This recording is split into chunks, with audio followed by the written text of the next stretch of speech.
Right, so welcome to today. Today is a special day in the life of Pan-African Television. My name is Kwame Owusu-Dan, so super excited to be seated here. Super excited to be moderating today's show. Today we are 6 years old. Well, as someone said in our previous videos that we showed, hooray! So it's been 6 years of bringing you unparalleled content. Obviously, when it comes to being truthful to power, Pan-African Television is next to, so apart from us, nobody comes close. And we've tried as much as possible to steady the waters and to bring to you quality production. We're excited that you've been with us throughout this journey. We're excited that through thick and thin, you've stood by our side and you've obviously led the way in some respects and also supported us in charting a path and in voyaging on uncharted waters. It's been an absolutely brilliant experience with you here on Pan-African Television. 6 years is no mean an achievement, and we're excited that all of us, together with you, have been able to come thus far. We're excited today. Today is a special day in the life of Pan-African Television. I do believe that your well wishes and your messages are welcoming. We want to be doing this show with you today, particularly because you are the reason why Pan-African Television is 6 years, and you are the reason why we're here today. I will take some words of solidarity, if you will, from our panelists. After that, we will get into the business of politics today. We have a variety of programs for you today. There are a myriad of them. We're going to make sure that we go through each one of them because they are all a part of our success story. Abraham Amaleba is here seated, and I'm excited to have him here. It's the first time we're getting him on the show. We've encountered on different occasions. We've had some encounters on different occasions. One of them was in court, and I was waiting in earnest to have you on the show. Good morning to you, sir. Good morning to you, and good morning to your viewers. This is not the first day of appearing before Pan-African Television. I've been on another program, but not your program. Yeah. But I'm excited that I'm on this program on the very day that we will christen the true Founders Day. Absolutely. There's Founders Day and there's a true one. Yeah. And I'm excited because I'm unapologetically Nkrumah's. Right. I remember there was a time my father called me and said, look, yeah, talking too much. There's so much problems. When you talk, it brings me hypertension. Then I asked him that, but you've forgotten when we were growing up, you were playing Nkrumah speeches. What did you think you were doing to me? When you were playing Nkrumah speeches, those days there was LP, that plate like LPS. Yeah. So on Saturdays and Sundays, because Monday to Friday he goes to work, Saturday and Sundays, from our room, it blares Nkrumah speeches. So what were you doing to me? You were molding me to become a public speaker. So I think that I'm excited that I'm here this morning on the day that we call the True Founders Day. Well, and also it's the day that Pan-African Television turns 6 years. So today is the 6th year. Absolutely, yeah. Okay. It was birthed on the 21st of September. September, yes. So obviously there's a reason for that. And Okay. it finds expression in what you're saying. Exactly. That we stand for something. Yes. And is rooted in the ideals of Nkrumah. And I follow the trajectory of the station. Right. You will notice that the station has a unique style. Yeah. It's not like the others. Right. Because of its name, it tries to live up to the billing. So most of the programs you find are cutting across the African continent and bringing out some issues that are of Pan-African nature. I've watched on your television here issues relating to the Congo, Patrice Lumumba, how he was dealt with by the Belgium army. And so it's historical. When you watch Pan-African Television, you see the unique style of it. And I think that I want to say that happy birthday to you. Well, thank you very much. Maybe let me also introduce Honorable Dickson Adumakusi, MP for Anyasutu, who has been with us all through this journey. Of course, he got busy along the way, but he found time out of his busy schedules to always honor our invitation. Good morning to you, and thank you very kindly for honoring our invitation today, especially also because it's our 6 years. Yes, KOD, I'm happy always when I come here, especially when we start our program on time. And I'm happy that on our 6th birthday we're doing the right thing, which is being prompt. And if there's any culture Pan-African TV should live by, is to be sure that our programs are on time and we can deliver as we promise the people. But let me add the fact that the name Pan-African is what has been drawing me back for more, in the sense that besides the foreigners splitting us into various countries, I think at heart the African beat still works, and it's become so clear how Ghanaians are enjoying Niger songs and Nigerians are also enjoying Ghanaian songs, to the extent that the oneness is not just a thing we just say, but somehow sports will bring us together, somehow music will bring us together, and I really think that one of the climax for me in the past 10 years is the African Trade Program, which is seated here in Ghana, and I think that the onus is on Pan-African TV to make sure that we track every bit of the African Trade Program, which is very close to the British High Council, in the sense that it is one of the quote-unquote dreams that Kwame Nkrumah had in putting trade or bringing all African nations together, and he sang the song of unity, I think, more than any president we've had in this country over the past 60+ decade. If we can talk of a leader that was always hammering the need for Africans to be together and not be disjointed, I think he is second to none. Right. And I really think that it's remarkable that on your birth date ties in with today's holiday, and I'm happy to be here. And as a matter of fact, my attire is in one way a reminder to Ghanaians that I've come to love Batakari, not because I'm a Northerner, but because in my upbringing I used to see the narrative on the podium, and Nkrumah was always in for that that day he chose to be in Batakari, and that is why symbolic. I'm in Batakari today to sort of support the tradition of our first ever president in this country. Right. And even as they say, and Dr. Pabubu says it right, Yesu cry, Abona syndrome, what I mean by that is, in as much as he sought to do good, no matter what, you have, opposition, resistance, and in fact, if you mean well, it's not easy.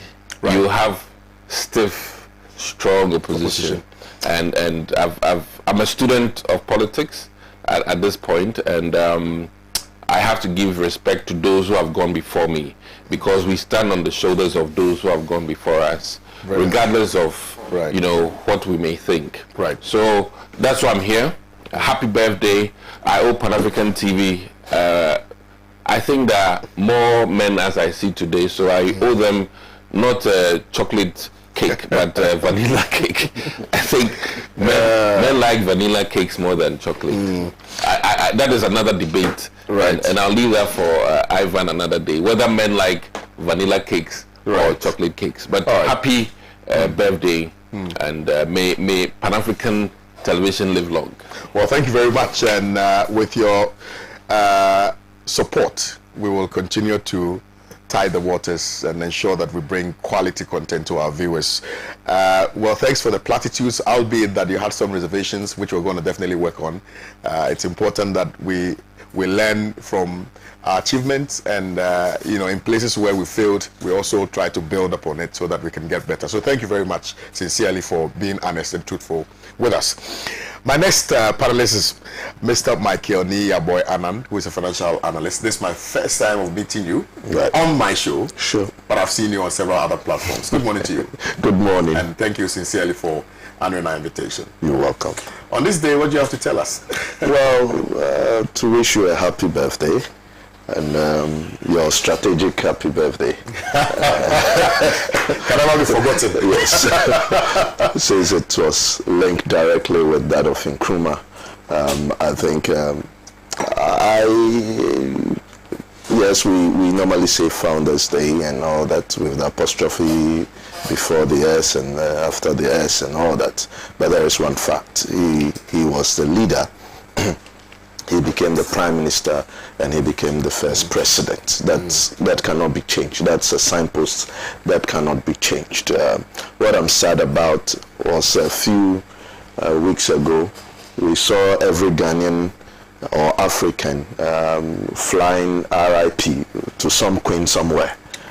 And we couldn't do that today for Nkrumah as Africans. I mean, Nkrumah did not just lead the independence of Ghana, but he was the propeller of almost all the independence within the sub-African region. And we should find a way to celebrate him well than what we are doing. But on this day, I will not want to go deep into that, but to say that a happy birthday. You've done a great job. Thank you. I would normally look at your reach and the level of your coverage, and I think that you have done so well, looking at your age and where you have gotten to. So happy birthday once again, and we wish you the next 6 years you would become bigger than you have. Right. Thank you very kindly. Yes, sir. You touch on something, and we cannot gloss over it on this day. Right. It was so embarrassing to find African leaders virtually on their knees begging to go and represent their countries at that function. It was so embarrassing, and I think that we need to speak up against that. I've always said that, and I didn't think that it is the African leaders. I didn't think that it was the African leaders who were doing that. But I think I have always said that. The king is also I have said that the West normally look at African leaders as village headmen. They don't have regard for us. And you saw how they bundled our president into one bus. And the claim was that they didn't want to have traffic situations. The Europeans also sat bus. So I think that it is sad that some of our African leaders even wrote letters requesting to be there, and those letters were turned down. It's sad. It's sad. Well, thank you. And let me welcome the viewers as well. You guys have been a part of our journey. Thank you sincerely for joining us. But today is no exception. You can send in your well wishes, your messages, your comments on the topics that we've selected for our conversation this morning. But particularly also because today is the birthday of the founder of Ghana, Osagyefo Dr. Kwame Nkrumah. And he was the one who charted a path for us. And clearly, even though in many respects we've derailed, we're still trying our best to find our feet and do things appropriately. On the basis of that, let me kickstart my conversation today on the premise of today, which is the 21st of September, the birthday of Osagyefo Dr. Kwame Nkrumah, the founder of Ghana, and what it means for Ghanaians, and the lessons that we should continuously draw from his inspiration and the things that he stood for. Let me respectfully start with you, Honorable Amaliba. Abraham. Yeah, Abraham Amaliba. That's why you're starting. Abraham started everything. I like that. But we all have to respect Abraham. Well, sir, please. Nkrumah, for me, was a torchbearer. If you look at what he stood for, he just didn't stand for Ghana, but for the black man. And that is the Pan-African movement. And this Pan-African movement is not limited to only Africans, but Africans all over the world. So Pan-Africanism was actually a movement which brought together all the black race, no matter where he lived. Now you realize that he as a person was close to the ordinary Ghanaian. And you know, when he came down, he was with the UGCC, but because of the bourgeoisie nature of the UCC, he had to break away to form his own party. Now you would also notice that he made Ghana the Mecca of freedom fighters. Where currently the Ministry of Foreign Affairs is, there used to be a hostel there for African leaders who came here for tutelage or even to hide from attacks from their colonial masters. I remember Mugabe used to live there. Robert Mugabe used to live there, and that's where he got his first wife. And so Nkrumah's legacies is what is today holding this country. Indeed, if you take away Nkrumah's policies and programs, Ghana is not going to be a nation. The foundation he built, the kinds of things he did, his foresight. People even said that he was ahead of his generation, and that is true. He was instrumental in bringing together the African Union, that it was Africa Organization of African Union. So this is a colossus. This is a man that we must be proud of. Indeed, he won the African of the Century, I think so. Yep. At the time when Nelson Mandela was still alive. And I've heard Nelson Mandela himself say that he takes inspiration from Nkrumah. And if you have such a great leader like Nelson Mandela acknowledging the prowess of Nkrumah, then as a Ghanaian you cannot but just be proud of the man. And I think that if we had followed through some of his programs, I am sure Ghana will be far, far, far developed than where we are now. Because during that time, South Korea and Malaysia were behind Ghana, even though we were almost the same, but we were a little ahead of them. They came here, learnt some of our programs. Indeed, Malaysia came here to even take some of our palm oil to go, and now today they are the biggest palm oil producing country in the world. I think that we did a great disservice to ourselves when we did what we did, the unspeakable thing of overthrowing Dr. Kwame Nkrumah. And today, he made a declaration, and I'm sure if today he knew that we will be in this situation, he will make that declaration again. Yep. He wouldn't have made it. He said, Ghana is free forever. But we are not free. Economically, we are not. We are still dependent on our colonial masters, on the IMF, the Bretton Woods institution. Today, our economy is on in an intensive care unit, where we have indicated that we are going to the IMF for a bailout. Nkrumah will be telling his grave that this is not the Ghana I left. So I think that we may have to just go back. He has written a lot of books. Nkrumah himself, apart from people writing about it, he himself has written a lot of books. We just need to go back, take some of the things he has done, tweak them. I'm not saying that you come and plan them wholesale, tweak them, and then we can use them as plans, national development plans, so that we can move forward. But I think that he, as an African leader, he, as a Ghanaian leader, was a torchbearer, was a colossus, and for me, the time that he was overthrown was the time that we as a nation were picking. And clearly, that was the time that we were supposed to get to the next year, but we truncated our development by the overthrow of Nkrumah. Right.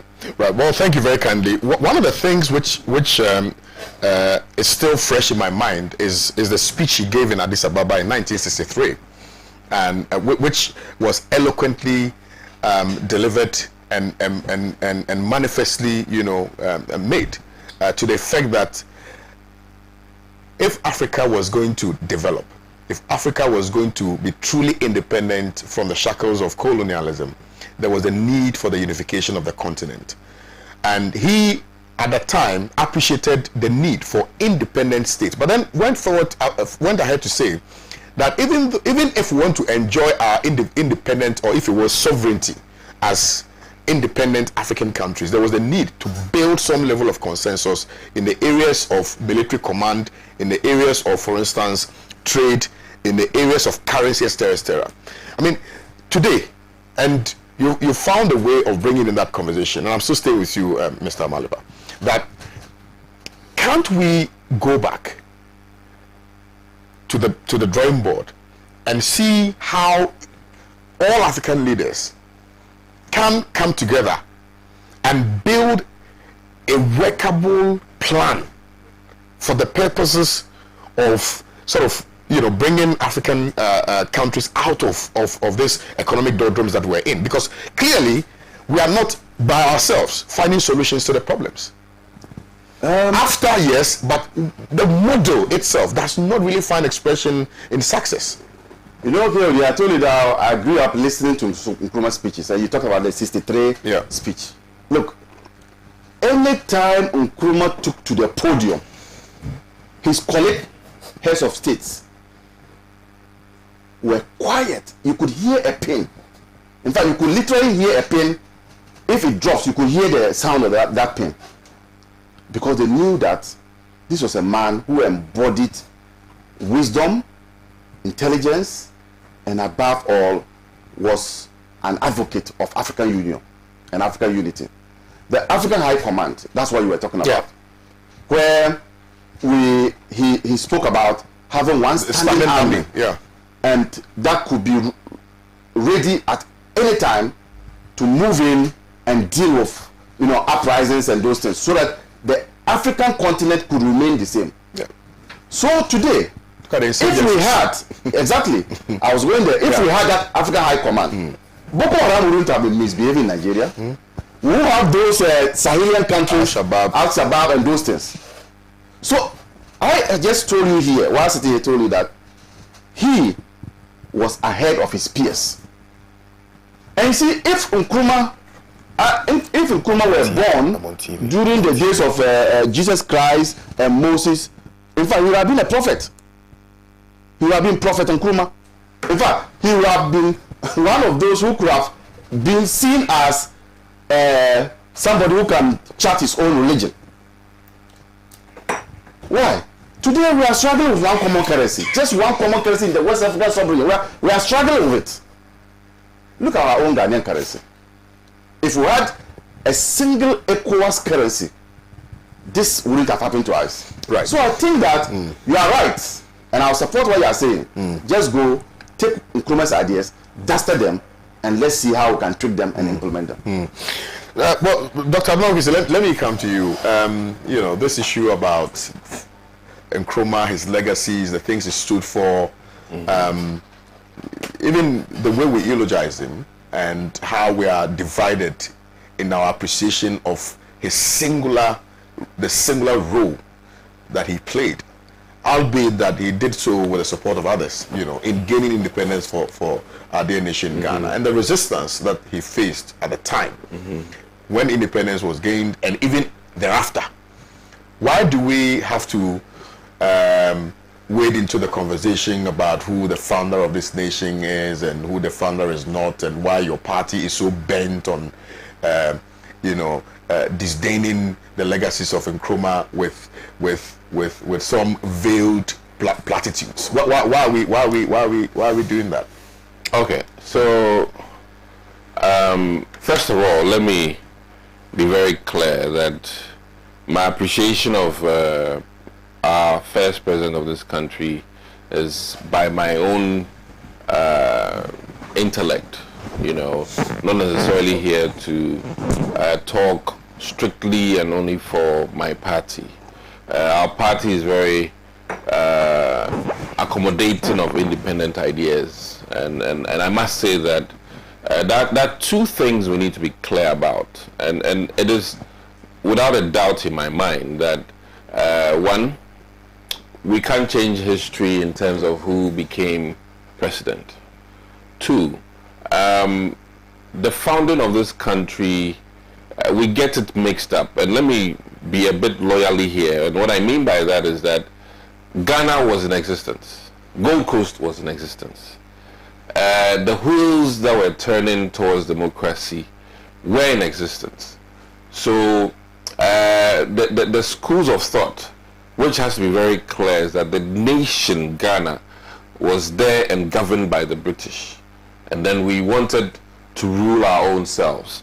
And in that struggle to rule ourselves is where then there's the conflicting ideas of whether the chicken came before the egg or the egg before the chicken. But I must say that the biggest contributors to our success are even not known, really, in terms of the diaspora and who also supported this country, in terms of the many lives that were lost way before even former President Nkrumah's birth.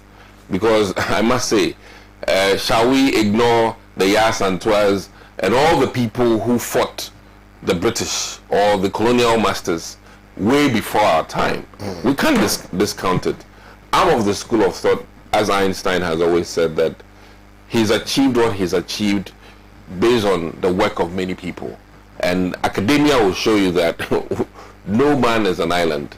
And whatever went into either travel arrangements or going around the country, some people fueled him, you understand?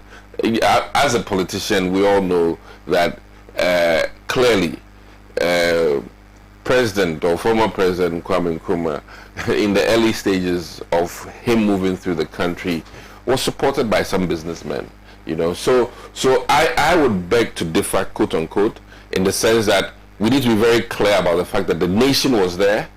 In the struggle for independence is a whole different thing. Ghana was already on the map in the world, and we had achieved so much in terms of even academics.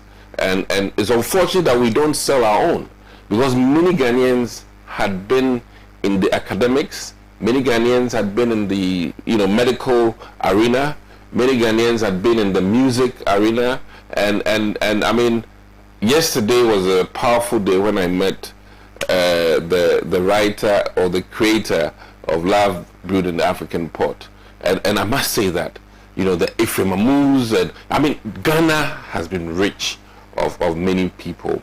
But I'm of the school of thought that today, one thought that came to mind is that we need, the Big Six institution, not necessarily an Nkrumah institution, not necessarily a Kwaje institution. I really think that to make history right, at some point, we need to have an auditorium or a place where all the Big Six will be manifested, because I think they all contributed, and not just them.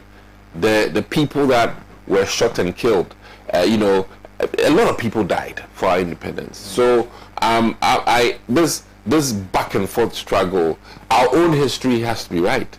The colonial masters have wronged us and given us wrong histories, and if we perpetrate that misgiving, we'll be doing ourselves a disservice. And let me be very clear with you, we shouldn't brandish or brand the MPP party as being anti-Kwame Nkrumah. It appears so. It is not the case. What is the party? The party gives respect, and of course, today I'm here, like I said, as a member of Parliament for the MPP party. I'm here to celebrate with you one key day in our history. And if the party was not in support of giving the necessary reverence and respect to a former president of this country, I wouldn't be here. We celebrate, the JJs, we celebrate the Limans, we celebrate everybody, because I think once a person has been a president of this soil, the onus is on us. The Americans respect every former president, and so it is with Ghana. Once the president has been president, former President Atta Mills, I have to give him. And I think our culture also has to be right. We need to learn to teach our children how to respect former authorities. When we denigrate former leaders in this country, who is going to respect our own leaders? I think the question is not so much about denigrating or disrespecting former leaders. The question is about understanding the foundational blocks upon which this country was built. And you see, you've lived in America. You pride yourself as somebody who has lived in America, schooled in America, etc. America was founded by somebody. Not one person. But when they say who founded America, what do you say? They don't say one person. Who they said founders. Who? there were a lot of them that sat down to do the what do you call it? The Constitution. It's not one person. And in in fact, talking about the Constitution. no. That is what the founding of America is pivoted on the Constitution, and that is why I think that our history has to be written well. The legal point of view has to come out. I'm here. We need to appreciate the fair set of MPs that this country had under the president of the Kwame Nkrumah. That is how we write our history. We need to go back, get lectures, and I've been saying this also, that and pardon me for veering off, that the arts and humanities of this country are the people that should come out and tell us why there's beauty in building a cathedral. Okay. You know, I think that listen, it is so glaring as I watched the Queen's burial and the church service that it would be nice, and I've said it here, to have a state building where when we're doing swearing in of our president, the rains cannot ruin it. And when we're doing big event, and I've said that I had wished that former President Jerry John Rawlings would have been, had a ceremony in such an august, facility. And these are facts. You can't take that away from me. That's just how I feel about it. So I really think that to help our young ones coming up, the fight for independence started before the birth of J.B. Dankwa, started before the birth of Kwame Nkrumah, started before, and we cannot discount that. These are people whose blood were on our soils way before their birth. And unfortunately, I think with respect, you see, if we are going into the argument about independence, we need to be very, very clear in our minds. There's a difference between resistance and independence. You see, if you say there's a difference between if you say independence, there's a difference between independence and resistance. What the Yas and Twas and all those other people did was to resist colonialism in their territories. That's not independence. But beyond that, in 1909 all the way to 1957, there were people who were fighting. But what I'm saying is that they fought the system in anticipation that they would break away from the British. No, I mean, those are all drops in the fight for our independence. Let's understand. Oh, you don't think so? I mean, if you talk, even the Fanti Confederacy and all those other things had its meaning at the time. I can posit to you that the teachers of the Kwame Nkrumahs also added to independence. No, I mean, what are you going to argue about that? Because those who made J.B. Dankwa a lawyer added to the independence of this country. I mean, those who trained Nkrumah in America added to. You understand? I'm not interested in dwelling on the past. I'm only saying that it's important to understand our history so that we can build on it. And that's why I mentioned Americans and things, because we know what Americans say, because Christopher Columbus will definitely be mentioned. No, they will say maybe in the discovery of the land, but not in the founding of America, as the institution. Yeah, but when he discovered the land, he wasn't alone, was he? He wasn't alone on that voyage. Anyway, let me come to. I mean, varied argument. I'm just only saying that sometimes, and it's important that. If we don't appreciate where we're coming from and the people who play significant roles, it makes it difficult. So what shall we say in terms of maybe the established fact that he was invited by somebody? No, clearly that's a fact. Clearly that's a fact. Because if you're saying there was a big six, nobody is discounting the fact that there was a big six. And that is where I understand it. The roles of the other five, the roles played by the other five, is only to an extent. That's the point I'm making.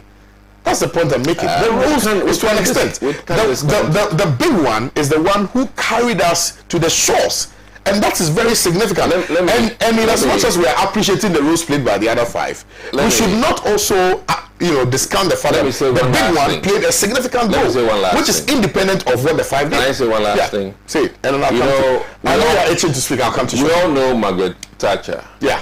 How many people know that her husband was a multi-billionaire who was financing her? How many people know that? And when you go and you read about the husband of Margaret Thatcher, then you come to a realization that finances played a huge role in the person we all know as Margaret Thatcher. or even the likes of Winston Churchill. They had huge financiers. Unfortunately, our education limits us to the person. But when you go further into the politics of it, then you come to an appreciation that there were some people who financed these people. And I, for one, because of my respect and appreciation of financiers of politics, I must say that you cannot discount the person who put petrol in Kwame Nkrumah's car to go around the nation. All right. We can't. Well, thank you very much. That's just my opinion. I mean, Michael, it's, for me, I don't want to get into this whole argument about who this is and what, but we always draw lessons from these things. And sometimes the attitude of leaders, especially in Ghana, in responding to how some other African leaders are treated, for me, is very hypocritical. For instance, when you go to South Africa, and I do recall how our president, Abraham Akufo-Addo, eulogized Nelson Mandela. You understand? And the singular role that he played in the absolute independence, if you will, of South Africa, and breaking away from the apartheid regime, etc., etc. But when you go to South Africa and you engage the people who are right-thinking people of South Africa, they tell you quite clearly, in no uncertain terms, that Chris Hani, a prophet, is not accepted. That Chris Hani, hold on a second. That Chris Hani was the one who could have possibly been the president of South Africa before, until he was assassinated. That Winnie Mandela was the one who held the fort when Nelson Mandela was in prison. Today, when you are mentioning South Africa, the person who is seen as the primus inter pares in the conversations, undoubtedly, is Nelson Mandela. Albeit that we all agree that his role was to a certain extent. So why is it that we come to our own country and our president deliberately, now you're going in a, no, it's deliberately trying to change, and I stand to be corrected, but because we are all learning, trying to change our history and making it appear as though Nkrumah's role was sort of insignificant in the struggle for independence. Well, I think I'll take it from where Honorable left off, using the American example. There were 13 colonies that came together to fight the revolution and get the British out of the way, led by George Washington. Precisely. There was Benjamin Franklin, the Adams, and all that. They were in there. They were the leaders of most of these colonies that came together to fight the war. But undoubtedly, George Washington stands tall in the American independence struggle because he muted the idea. You come to South Africa, we know what Nelson Mandela did when they were put before a court, and how he owned up and said, this is the only way we can get to talk to our nation. Took responsibility for it. Paid the penalty for it. And that is why he stands tall. I would say that among leadership, there is always a leader. I like that quote. Now, in the case of Ghana, it was clear the efforts before the UGCC, the 28 February shootings, people paid a heavy price for what we found or we are enjoying today. Right? But when it came to the crunch, one man stood up. 6 people arrested who owned up. If you chicken out, you can't be the leader of the leaders. So, not just that with Nkrumah, he drifted away also from the main body because he felt that we aren't going to be successful with independence if we should be going the way we are going. So he took a stand. His decision actually earned this nation an independence. And therefore, for me, I don't think there is any contest of ideas any argument about who was the leader of the leaders. Yes, you would say that Akwaje brought Nkrumah in. You would say that there were financiers of Nkrumah.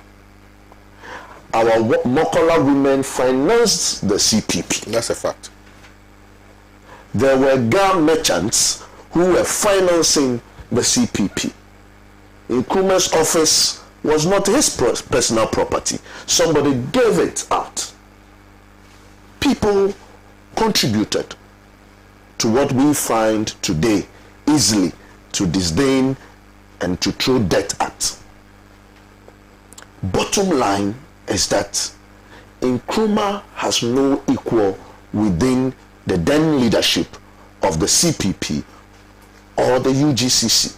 If Nkrumah had stayed within the UGCC structure and Ghana has gotten independence, we could do the American thing and say that, look, although there was a leader in terms of George Washington, these were the 13 people who led the revolution for independence. This is not the case. He drifted away. He led the UGCC, the CPP, and the CPP won Ghana its independence. Some of the actors within the UGCC joined Nkrumah in the CPP to gain this independence. Some of them worked with Nkrumah in his government. Some worked against him. Some did work against him.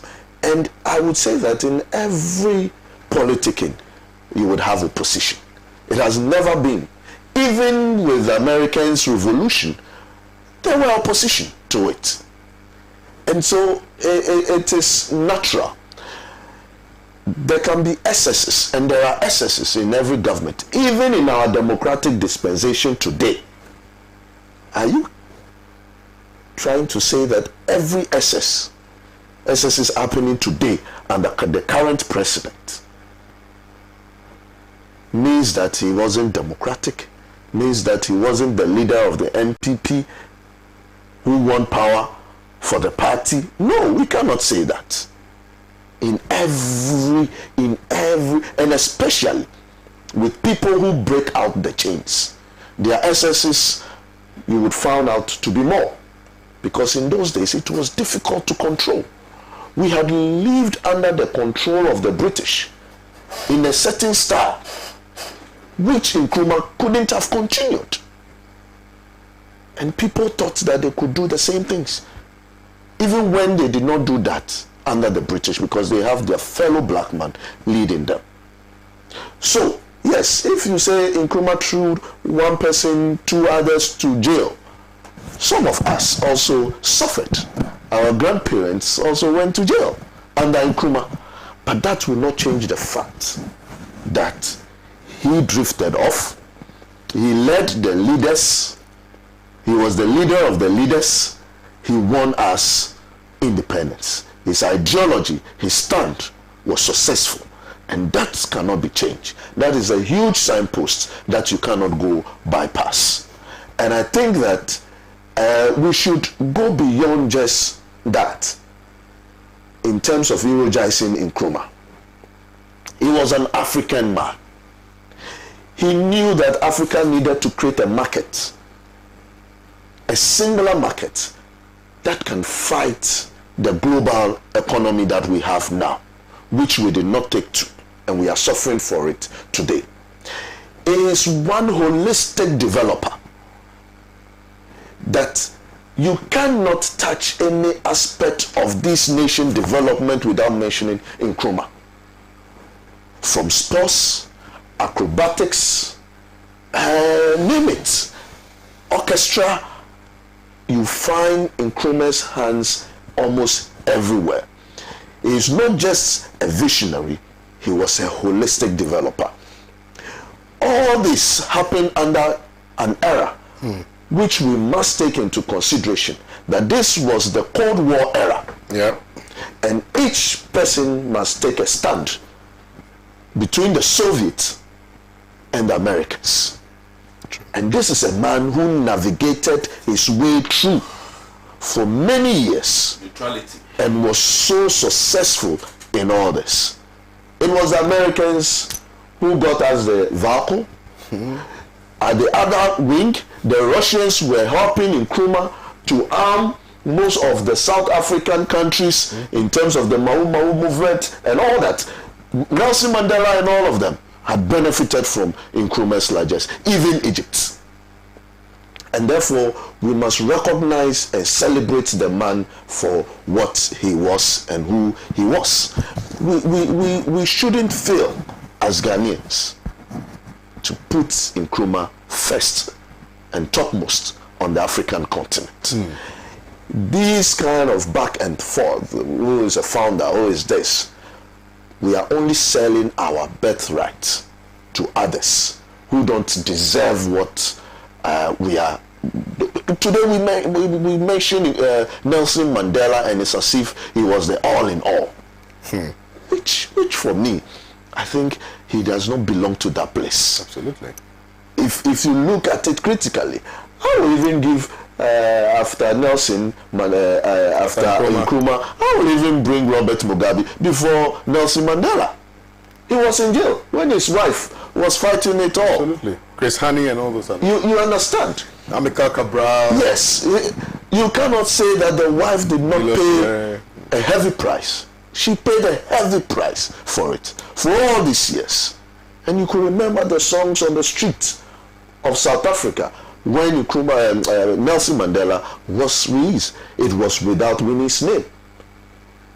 Winnie has always been there for South Africans. And therefore we must learn to celebrate people for who they are. Not just the continent's number one, but it goes beyond the continent. Precisely. In fact, Martin Luther King on 6 March 1957 was in this country. It was after he left. Malcolm X also. Yes, after he left Ghana, he led the biggest civil rights movement in Washington. He took inspiration from Ghana. It wasn't possible before. It took the likes of Nkrumah to inspire him to do that. And therefore, celebrating Nkrumah must not be limited to Ghana. I believe we are doing a great disservice to ourselves continuing this conversation about who founded Ghana, who did not found Ghana, and all that. Whether you like it or not, Nkrumah is number one. Precisely. He has no power. Right. Well, thank you. Yeah, you want to make a quick point? The point is this. Yeah.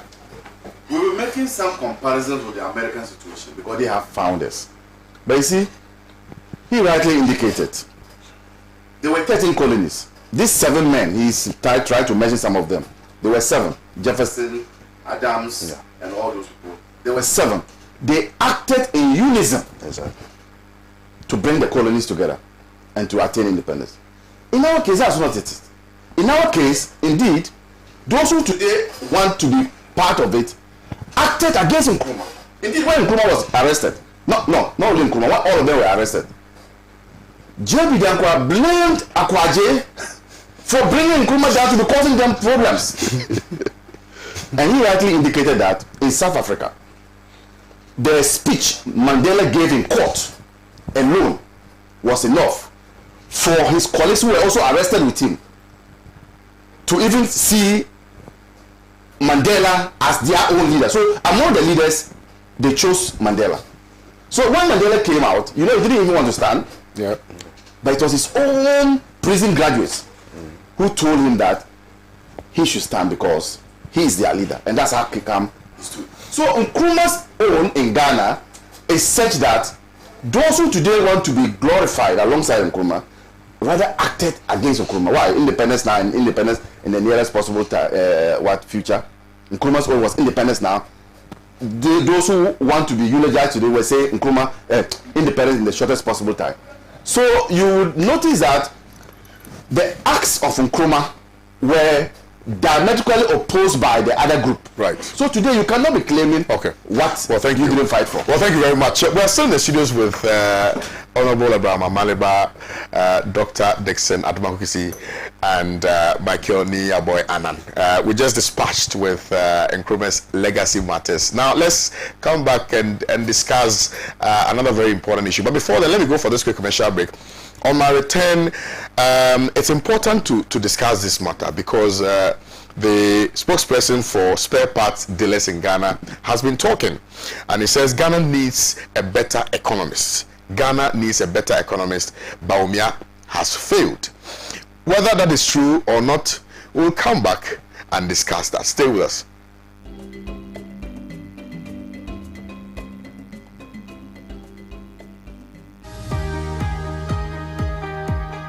Welcome to CAM Trading and Farms Limited. We are the sole importers and distributors of FM World Rulong Plus Plus combined harvesters. We are the sole importers and distributors of FM World combined machines. If you buy from us, spare parts are readily available. Our machines can pick and harvest logged rice as well as standing rice and is 102 horsepower. FM World tractors also have 110 horsepower, which is fully hydraulic and can break hard grounds. Our rotavators is also 102 horsepower. It works perfectly in muddy areas and in lands where tractors cannot operate. World combined harvesters come with automatic gear drive, diesel power engine, 1.77 cubic grain storage tanks, 2.2 meter curtain width, 360-degree unloading pipe and sunshade, as well as 2 diesel filters. Our branches include Tamale Airport area, Accra Ritz Junction. Kindly call us on 0278 223 811 or 0550 108 899, as well as 020 1600 727. Don't buy fake, buy original. Buy from us now. CAM Trading and Farms Limited, your best importers and suppliers of FM World Rulong Plus Plus combined harvesters.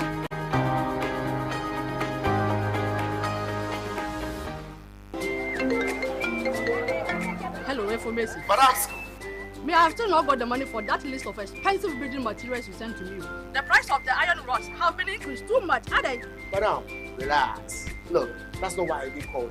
I just visited IPCP, where the engineers told me everything about Trasacco fast floor. Chawanko, please, those people are expensive. Are they not the people building those big houses in town? I beg those guys. Madam, in fact, I used to think the same until I visited their office today, and they gave me an estimate of how much it will cost. Yomo, the estimate is free. It's cheaper than the one I even sent you. Wow. Building contractors, foremen, masons. Visit IPCP, the Trasacco Fast Floor. Engineers will assist you build an affordable, faster and stronger building. Oh, madam. It is done. Wow. Oh, Jesus. Trasacco Fast Floor. Stronger, faster and affordable. This is a Trasacco construction product. Trasacco Estates, home to Accra's most beautiful and luxurious homes, presents its newest addition, Trasacco Springs, a premium master planned community of service plots surrounded by an exhaustive list of amenities. The gated community of Tema to Accra Motorway presents you the finest opportunity to own a land that suits your preferred size, budget and payment terms.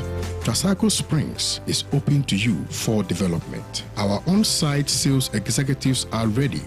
Call on 055 659 2658.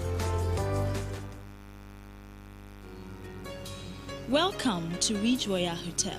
In the recent light of pandemic, we are taking utmost care to ensure the safety of our guests. We have to change with the times, and the hotel industry is used to change.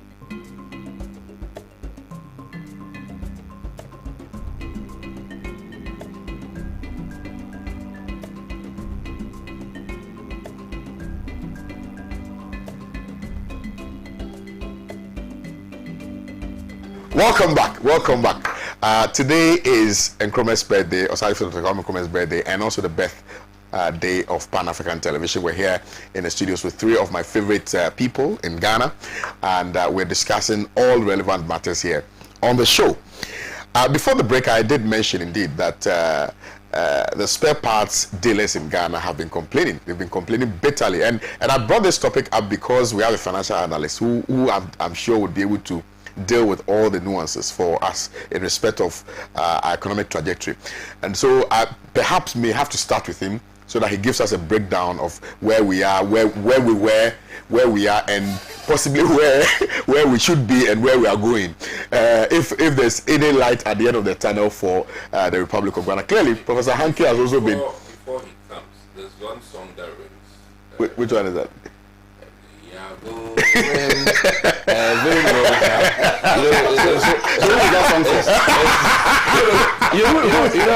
I'm just saying that the way you're talking, that song comes to mind. Considering today, it's a very beautiful song to have as part of today. Michael knows where we are going. Michael said what you wanted to do. So Michael, clearly, I mean, I just want in very simple terms. I don't want anything that will further creak off. You just break everything down for us. Do you understand? So that we know exactly what our faith is. Please. Well, I think that if we are looking at the Ghanaian economy, it is import dependent, which we all know.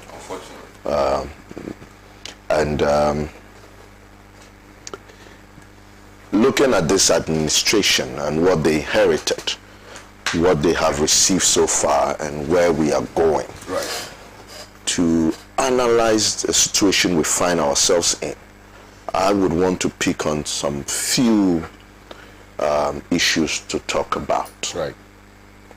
I would first and foremost say that in every country, your tax policy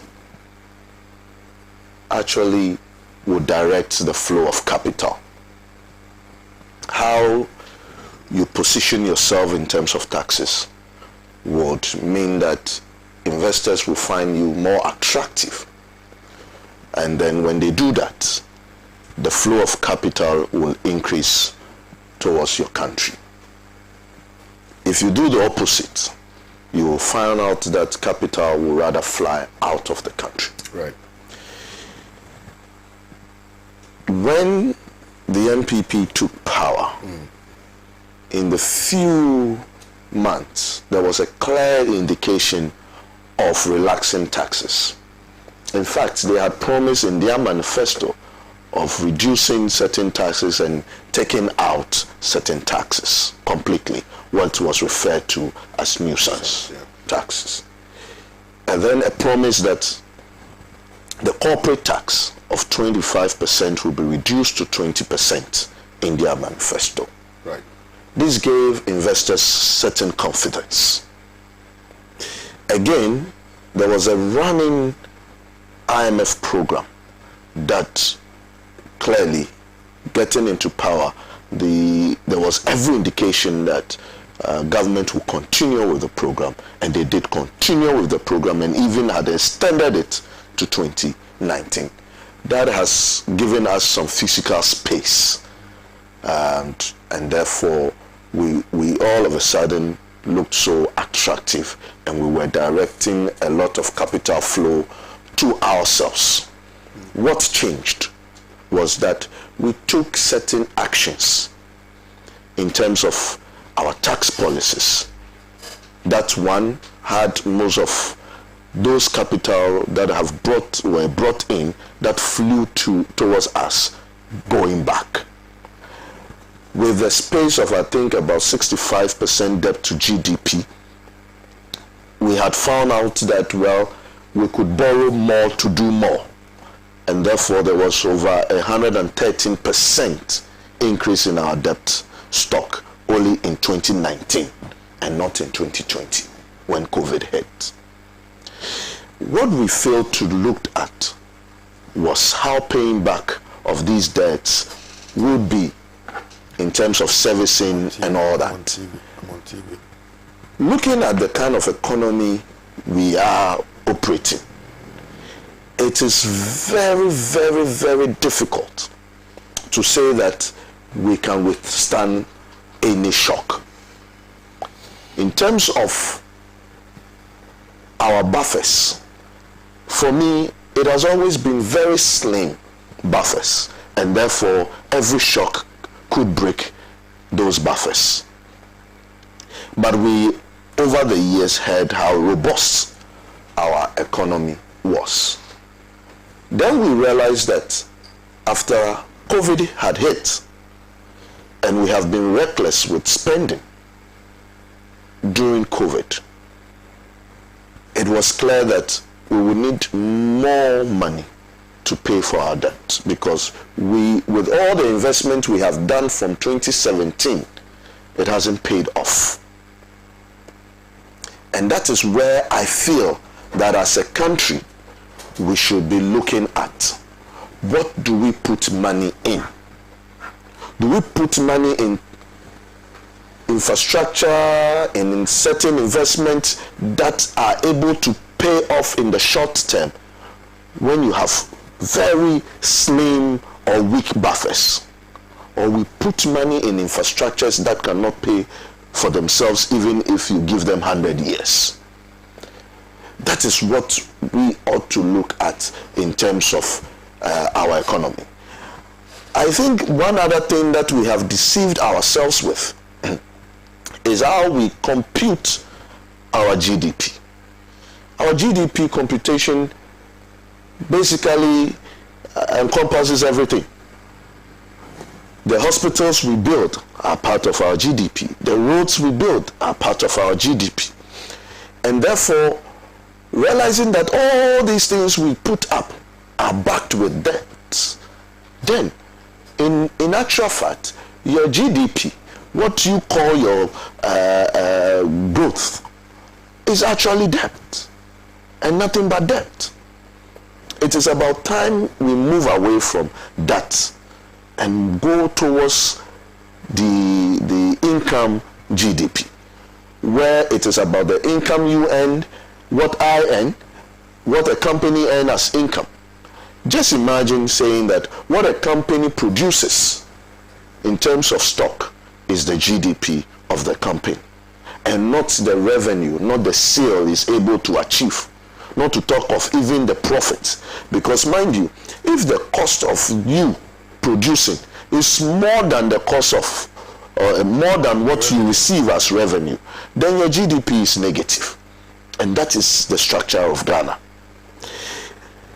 Then one other thing we need to also... Before you move on, you looked at the areas of investment. Sure. And you said that we've invested in areas which obviously did not give us some positive returns. Exactly.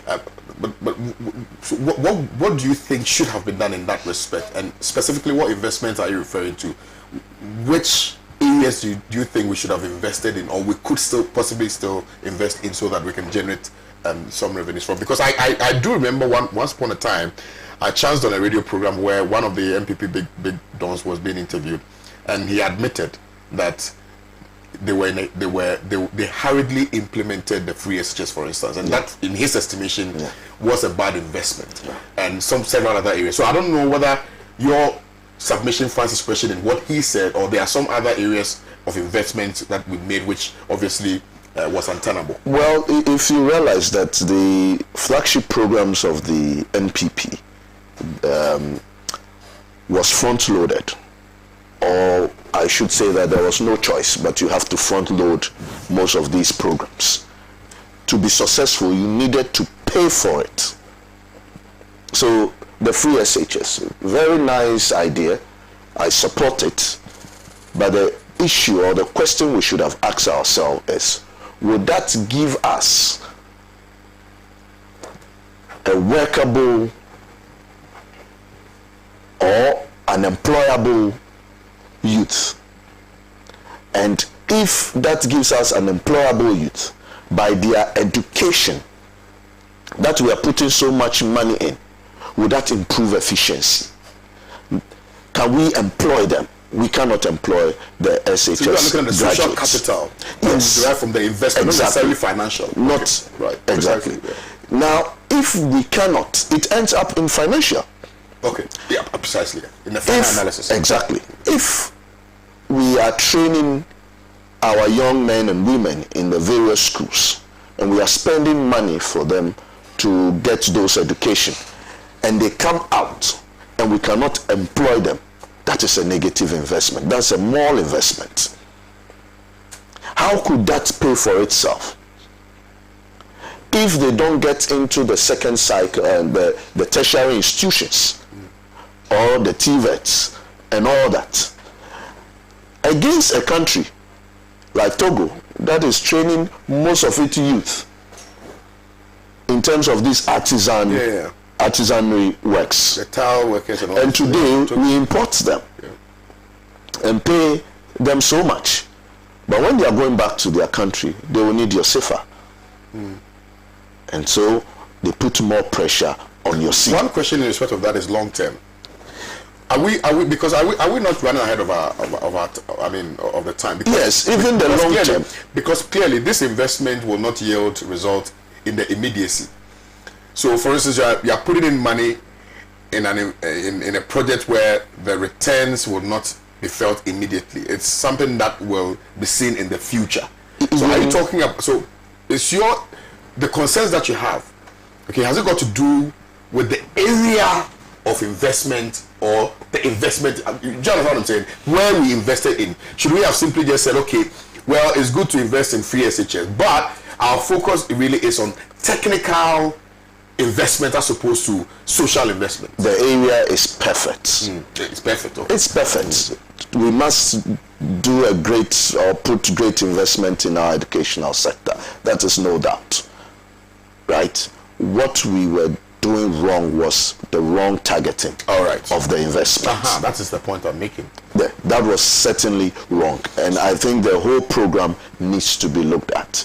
But my other brothers don't see review as necessary until quite recent. They started talking about it, but that's we can forgive them. But that we can forgive them. Well, so the Ghanaian economy is such a way that if you put or you stimulate it, it is quite difficult for that stimulation to be felt immediately. So yes, you will put in so much money into the economy, but you realize that because of the way our business structures are, it takes so long a time for it to reflect on the common Ghanaian. And that is something that we have also not done well. Now, we had thought, or I had thought that for a new government that was coming into power with all the goodwill, we could have done so much well with some of the decisions that we took, rather than what we saw them doing. Something like the NAPCO investment we had done. We had given money, for me, I think free of charge, to people who neither will not be able to save those monies and take on certain orientations that will probably bring us more revenue. These were money, 700 cedis was money they were going to just spend on consumption. And likely, government itself was spending so much on consumption. All the infrastructure, all the investment we put in couldn't have given us more in terms of revenue. Now, if you look at our tax revenue and GDP, it beats every imagination if we are making so much in terms of GDP after the rebasing. And yet we are around 12 to 14% in terms of tax revenue. That is just not able to, but I mean, what we are failing to understand is that there is a huge sector in terms of this economy that is untaxed, that contributes so much. The agricultural sector is not taxed. So if you are putting so much investment in agric, then what should happen is that we should be able to manage pricing of food so much that it will ensure that production of food items or food articles becomes so cheap and we are so competitive to even export and get more foreign currency. Let me truncate you here, but so that we can move to the next panelist. But two quick questions, you answer them and then I'll move on.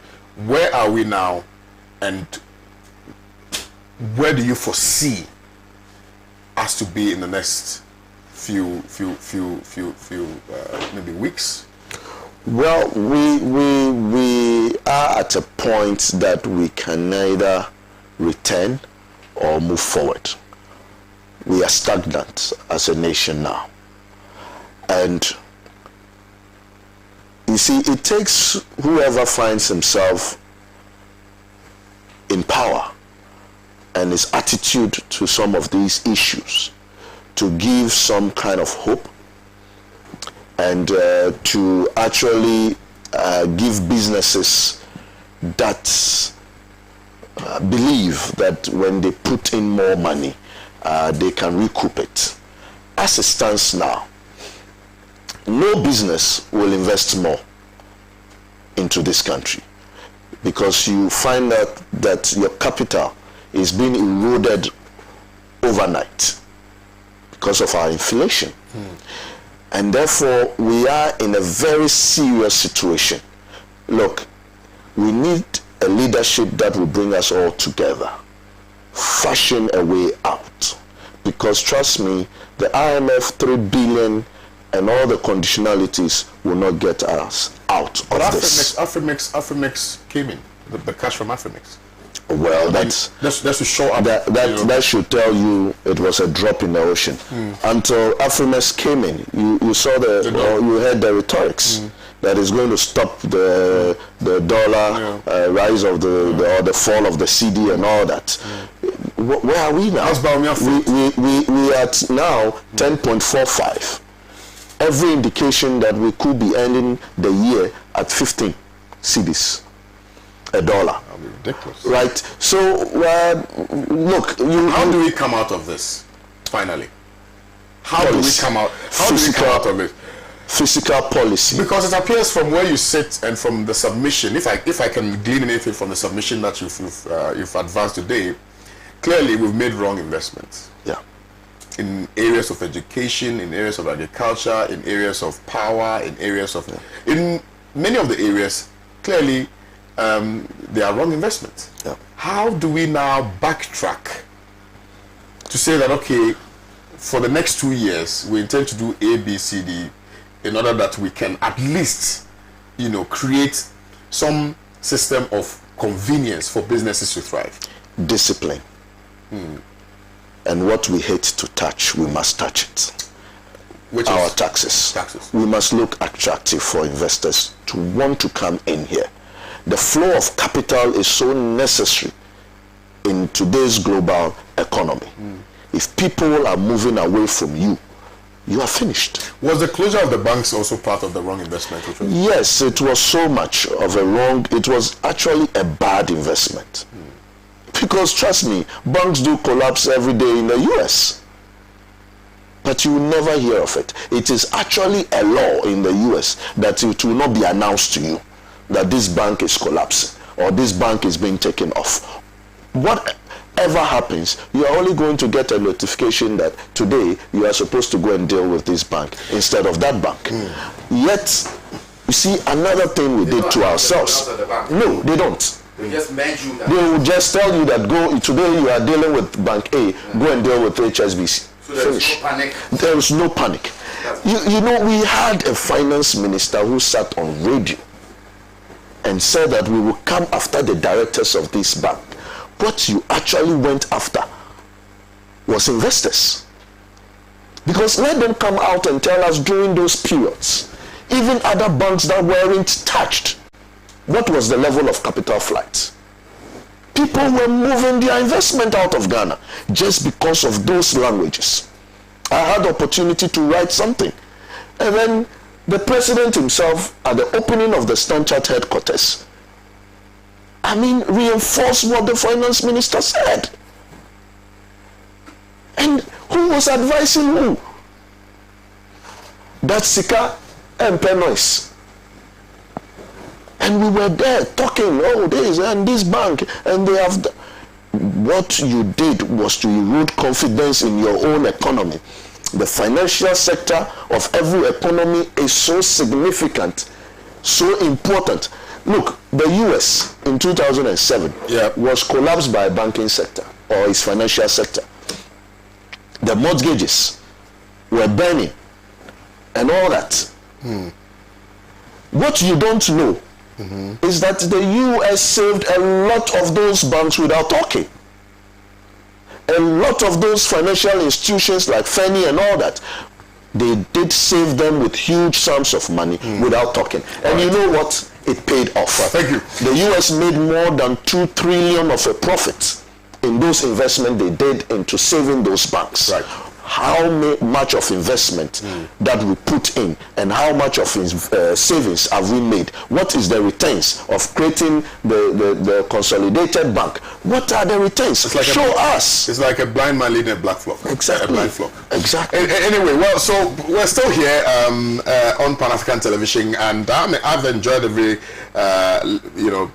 bit of the submission by Mr. Annan here on the show, and but let me go to Dr. Adama Okisi here. Doc, you've listened to Mr. Annan's submission.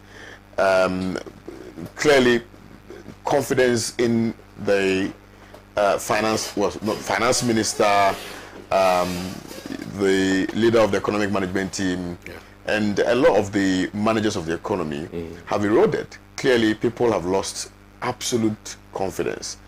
And it appears that we are in the middle of an ocean without a captain.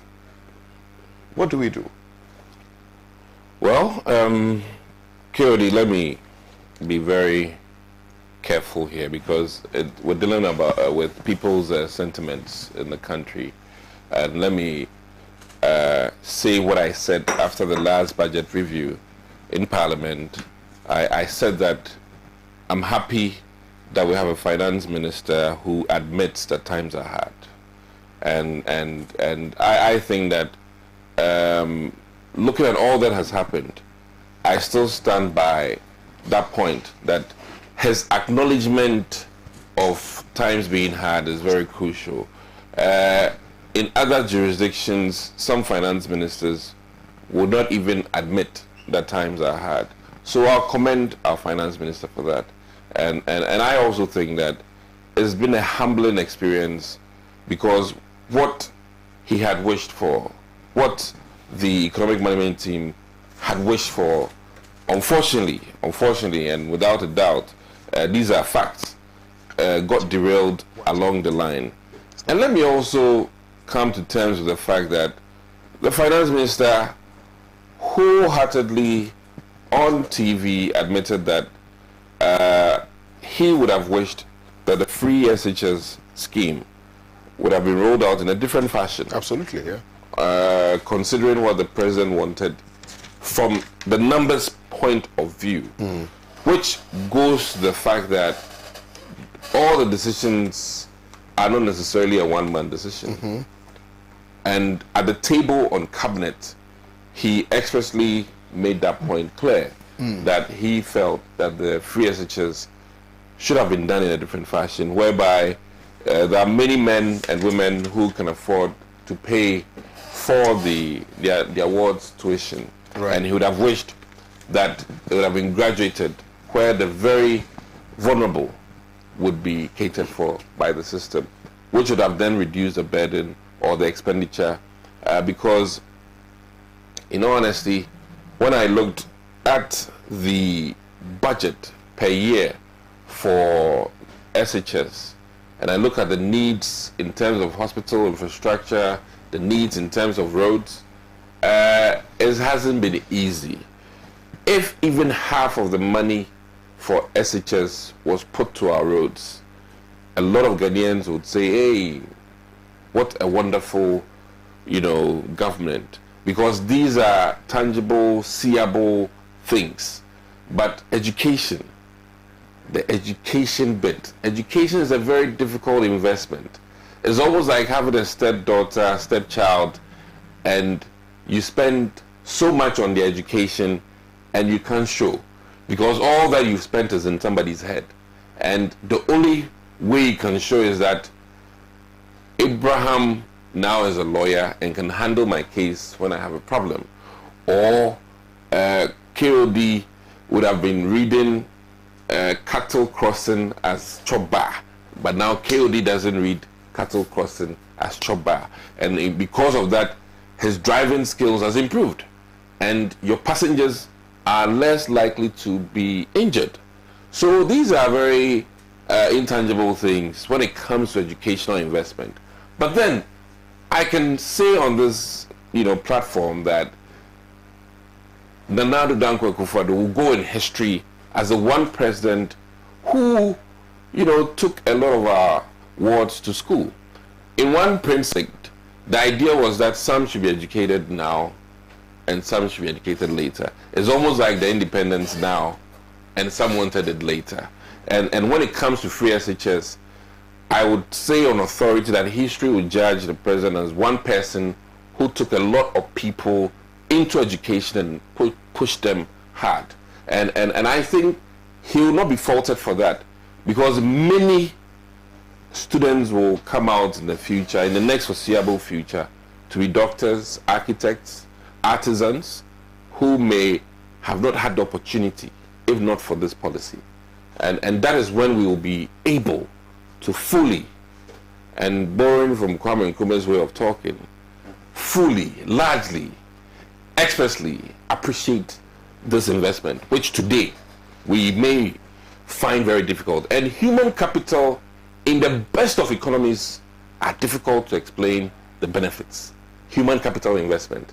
And if not CAPEX, human capital, capacity building is one of, if you're a manager in any company, it is one of the difficult things to argue for. But then it pays off in the decision making in this country. And I think that it is so clear that I remember the Mahama administration complaining about China's economy affecting the world and how that also affected his administration. No fault of Mahama at the time. Likewise, I think the President of the Republic of Ghana at the moment, Nana Addo Dankwa Akufo-Addo, has admitted severally that the COVID issue, and now Ukraine, and jokingly, some have also said that the Queen's death may have also contributed, jokingly. But in reality, numerous accounts have not discounted the fact that the pandemic has windhooked us in terms of where and what we were hoping to do.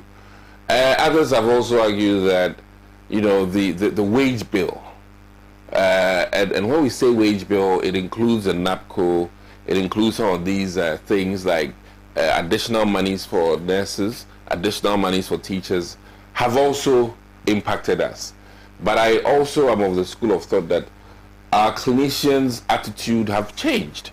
And taking care of the sick is not just the building.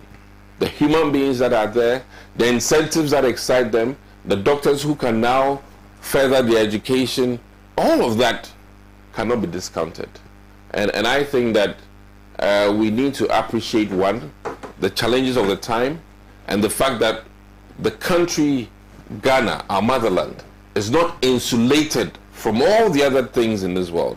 And need I say that, Abraham had said something, and I think for a staunch, powerful lawyer, he needs to admit the fact that other European nations also sat in the bus. Sometimes we skew the scenery, and I don't think that Africans are necessarily better than Europeans. Neither the reverse.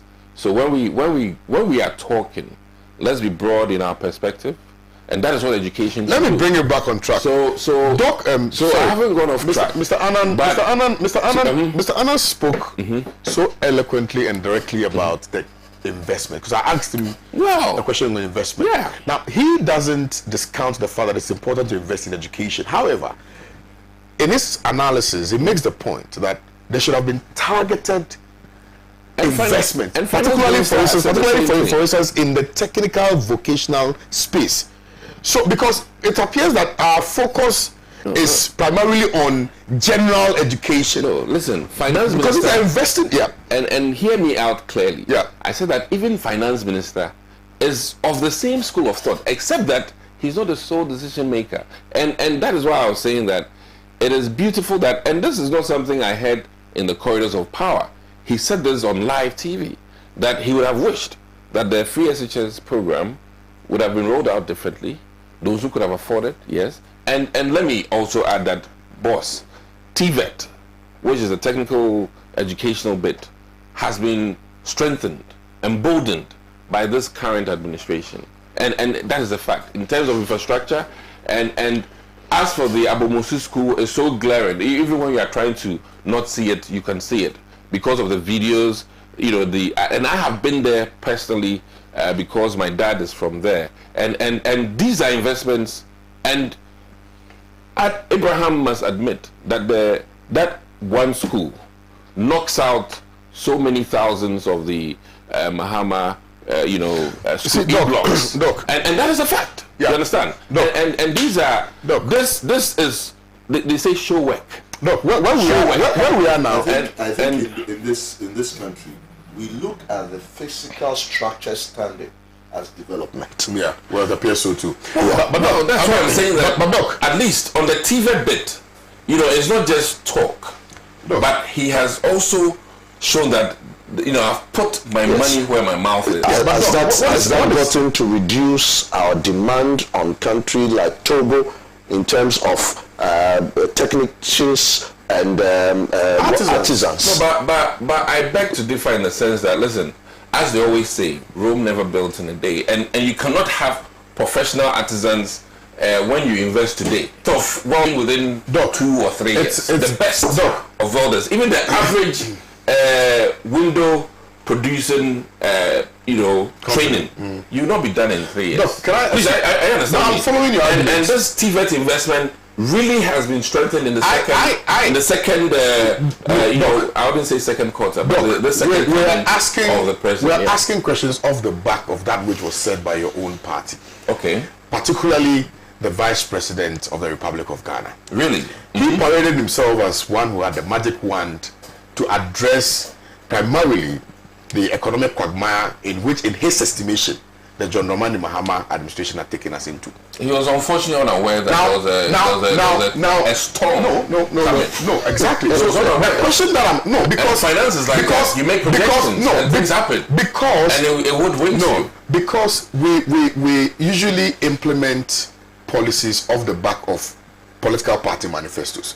Cost benefit analysis are usually not done. Hold on, Doc. Let's have a very open. Because where we are now, I'm being open. Where we are now, your concerns are even on your neck. They need things. But we need to at a point be truthful to the people to say that I'm humbled. To say that we have made mistakes in these areas. We should have done it because you are still supporting the argument. Finance Minister, like I was telling you, that in the budget review, he made an admission that, in hindsight, looking at where we are now. But that admission is only good. It's only good in mentioning. Yes. Not in terms of implementation or even the budget he presented or the review he presented was on the same trajectory that has ended as where we are. Yes.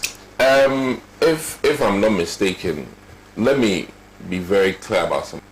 Teacher trainee allowances, very crucial. 2, nurses allowances, very crucial.